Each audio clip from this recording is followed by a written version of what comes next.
the best waves we've had in the waiting period. On finals day, we've had a bit of that going on this year in 2024, and Molly knows it, Brisa knows it. Great season's underway, and they're just getting started in the non-priority side of their heat. Quarter number 2.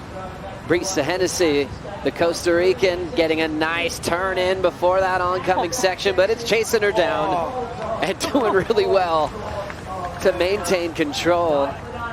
Yeah, she had the right idea.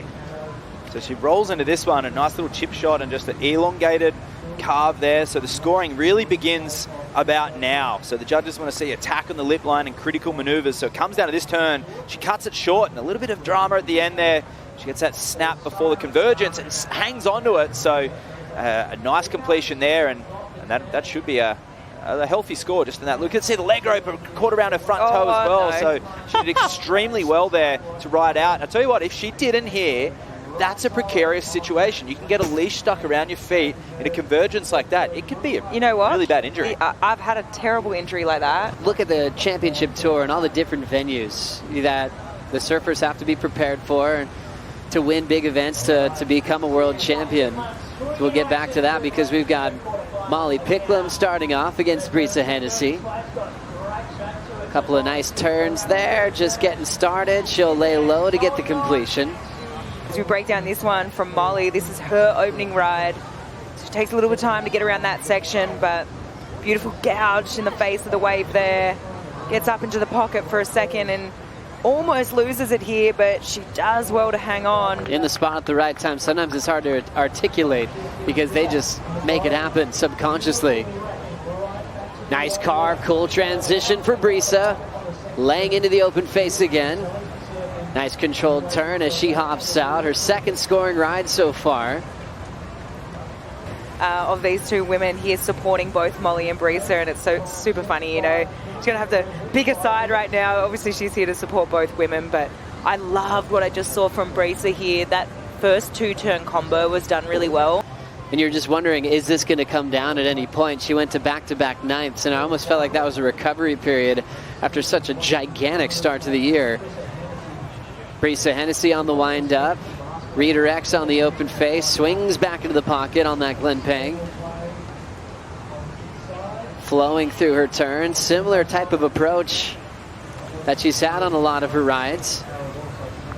And this one she'll just run out of room on the bricks and turn in a third score with 23 minutes on the clock.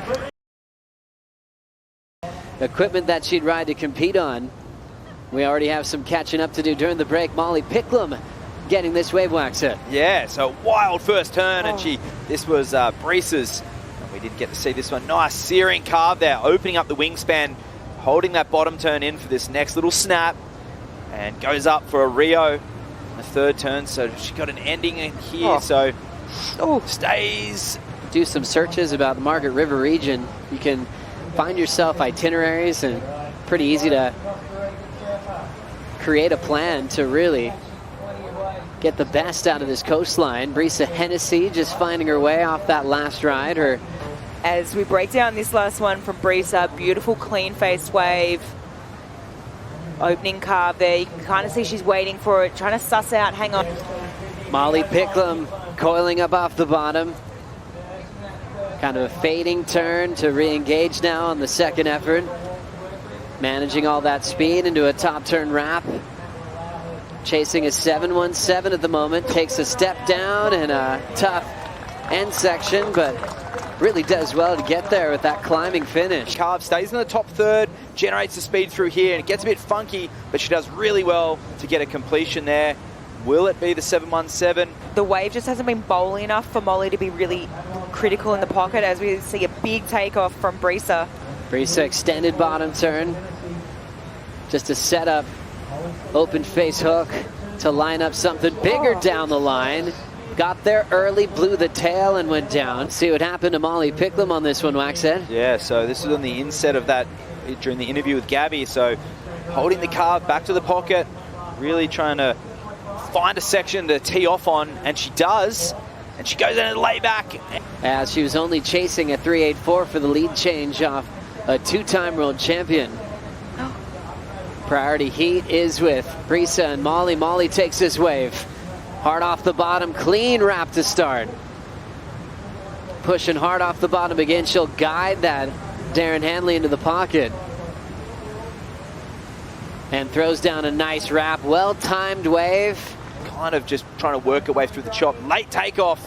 And she was actually gifted that under priority. So it comes hard off the bottom into that nice opening turn. Rides down to the bottom of the wave. Drives back up. And another slower carve there. And cuts it short so she can line up for the end section. And that's another committed carve there and gets it finished. So working with doctors to see if she was able to surf. Went right into action at Bells Beach. Getting even better here at Margaret River as she takes the win over Molly Picklum. And in one-on-one history with these two, it's even at 2 wins apiece.